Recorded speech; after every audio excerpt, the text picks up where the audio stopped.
साथियों नमस्कार। गीता ज्ञानदाता कहते हैं, पुत्र का माता पिता आदि की सेवा करना, स्त्री का पति की सेवा करना, शिष्य का गुरु की सेवा करना और इसी प्रकार शास्त्र विहित अन्य शुभ कर्मों का करना यज्ञार्थ कर्म करने के अंतर्गत हैं या नहीं, और उनको करने वाला सनातन ब्रह्मा को प्राप्त हो सकता है या नहीं।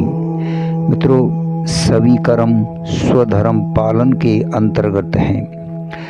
जब स्वधर्म पालन रूप यज्ञ की परंपरा सुरक्षित रखने के लिए परमेश्वर की आज्ञा मानकर निस्वार्थ भाव से किए जाने वाले युद्ध और कृषि वाणिज्य आदि रूप कर्म भी यज्ञ के अंतर्गत हैं और उनको करने वाला मनुष्य भी सनातन ब्रह्म को प्राप्त हो जाता है। तब माता पिता आदि गुरुजनों को गुरु को और पति को परमेश्वर की मूर्ति समझकर या उनमें परमात्मा को व्याप्त समझकर अथवा उनकी सेवा करना अपना कर्तव्य समझकर उन्हीं को सुख पहुंचाने के लिए जो निस्वार्थ भाव से उनकी सेवा करना है, वह यज्ञ के लिए कर्म करना है और उससे मनुष्य को सनातन ब्रह्म की प्राप्ति हो जाती है। इसमें तो कहना ही क्या है।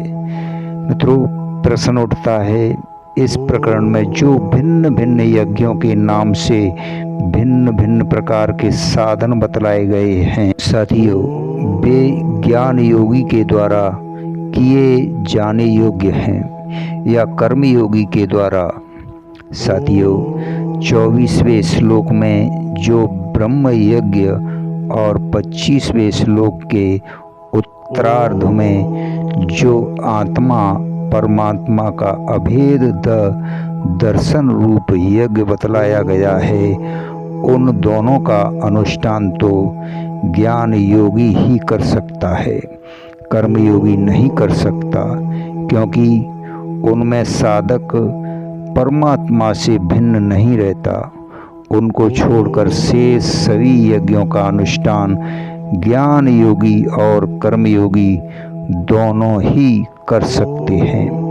उनमें दोनों के लिए ही किसी प्रकार की अड़चन नहीं है। धन्यवाद, शुक्रिया।